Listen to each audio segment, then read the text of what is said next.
This is Inside Indiana Business, Radio on Demand, for the morning of October 17th, 2022. I'm Wes Mills. The head of the Indiana Destination Development Corporation says the agency will be pushing the legislature for more money to promote Indiana's tourism industry when the budget-writing legislative session gets underway in January.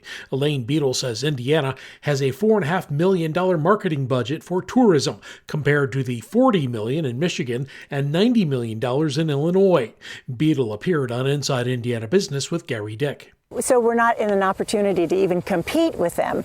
So I think what we have to do, though, is to really educate our legislators to understand the importance and how we're really missing out. And if we could get up to the level some of these other states are, the additional revenue, the additional spend, and the additional taxes that'll come back to Indiana.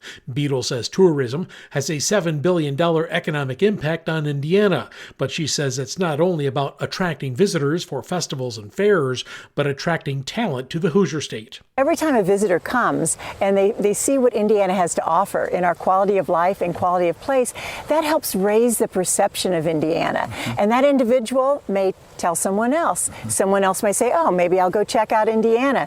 But, it's getting visitors here, again, very important, but also changing that perception to help attract talent and then to retain all those graduates that we have in our colleges and universities. We have to give them a true taste of Indiana.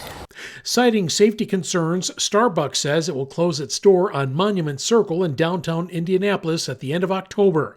The company did not give any specific incidents at the Circle Tower location at 55 Monument Circle. Starbucks says its first priority, quote, is to make sure our partners are safe at work.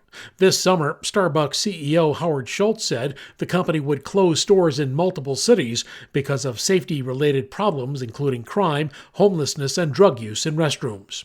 Evansville-based financial and transportation services firm United Companies has acquired Tri-State Aero Incorporated. Tri-State is the fixed-based operator at the Evansville Regional Airport, offering fuel, hangar service, and aircraft maintenance. TSA owner John Zeidler, who purchased the company in 2000, says he has no doubts that the company will continue to grow under United's ownership. From the number one source for Indiana business news, this is Inside Indiana Business, Radio on Demand. From how they've given back to their communities to how they've moved forward in their careers, their stories will inspire you. Join us on October 27th to meet IBJ's 2022 Class of Women of Influence.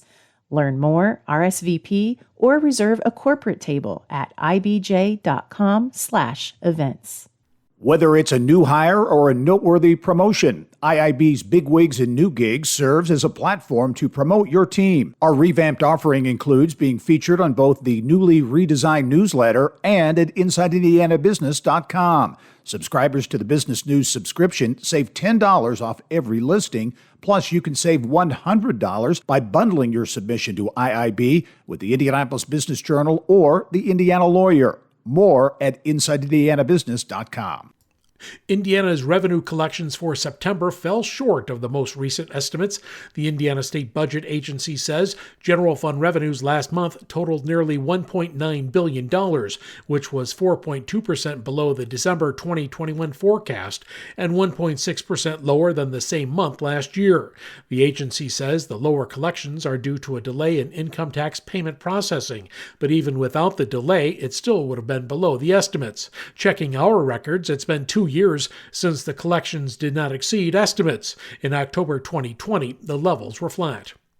The general manager of the global agriculture business for Columbus-based Cummins says battery electric motive power for farm machinery may eventually play a bigger role in agriculture, but Ann Schmelzer says the power and torque requirements for tractors and combines are difficult to overcome with battery-powered engines.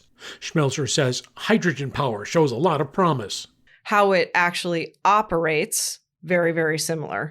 Hydrogen being the fuel source, we are doing a direct inject spark ignited. That direct injection is what helps us get that same diesel-like performance. It's a little bit more difficult on the engineering side, but we have to deliver in the same way. We have to create that same level of performance for our customers to do what they need to do. Schmelzer is the guest on this week's Ag Bioscience podcast presented by Agronovus Indiana. In August, Cummins announced it was partnering with Canada-based Buehler Industries to integrate 15-liter hydrogen engines in the tractor maker's Versatile brand. I'm Wes Mills, Inside Indiana Business, Radio on Demand.